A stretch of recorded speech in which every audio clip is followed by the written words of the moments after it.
South ఇండియాలోనే biggest sorry store మన Varahi silks మన విజయవాడ ఎంజీ రోడ్ లో డిసెంబర్ 4వ తారీఖున సూపర్ హీరో తేజ సజ్జా అలాగే హీరోయిన్ మీనాక్షి చౌదరి చేతుల మీదుగా ఘన ప్రారంభం. భారతదేశం భిన్న సంస్కృతులకు ఆచార వ్యవహారాలకు కేంద్ర బిందువుగా ఉంది. ఇక్కడ అనేక మతాలు సాంప్రదాయాలు నేటికి కొనసాగుతున్నాయి. అయితే ప్రస్తుతం కాలం మారింది. ఇందులో భాగంగా పురాతన సాంప్రదాయాలు పద్ధతులను కొందరు మూఢనమ్మకాలుగా భావించి వదిలేస్తున్నారు. మరికొందరు వాటిని ఆచరిస్తున్నారు. అయితే వరుడి పెళ్లి రోజు తన తల్లి కొడుకుకు బహిరంగంగా పాలించిన ఘటన సోషల్ మీడియాలో వైరల్గా మారింది. అసలు ఇలాంటి ఆచారం ఒకటి ఉందా? ఎక్కడ ఇలాంటి వింత ఆచారాలని పాటిస్తున్నారు? ఎందుకు ఇలా వినూత్న సాంప్రదాయాల్ని కొనసాగిస్తున్నారో ఈ వీడియోలో తెలుసుకుందాం. భారతీయ వివాహాలు చాలా భావోద్వేగంతో ముడిపడి ఉంటాయి. అనేక జాతులు కలిగిన దేశం కనుక ఆచారాలు కూడా అంతే స్థాయిలో ఉంటాయి. ప్రస్తుతం తల్లి పెళ్లి కొడుకు పాలు ఇచ్చిన ఘటన రాజస్థాన్లో చోటు చేసుకుంది. ఇంటి పెద్ద కొడుకు మరికొద్ది గంటల్లో పెళ్లి చేసుకునేందుకు సిద్ధమయ్యాడు.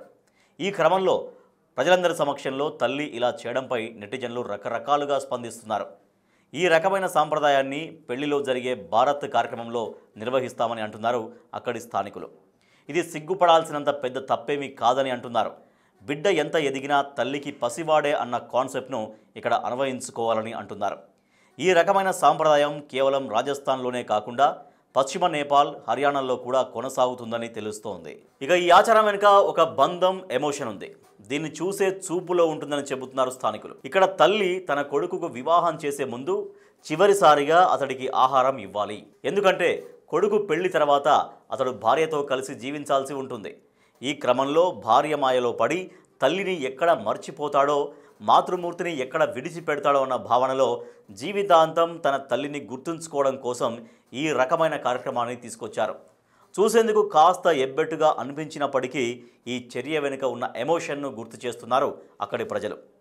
అయితే ఒకవేళ పెళ్లి చేసుకునే వ్యక్తికి తల్లి లేకపోతే పరిస్థితి ఏంటి అన్న ప్రశ్న మీలో తలెత్తొచ్చు. అలాంటి సమయంలో సోదరుడి భార్య ఇలాంటి చర్యకు పాల్పడాల్సి ఉంటుంది. సాధారణంగా అన్న భార్య తమ్ముడికి వదిన వరస అవుతుంది.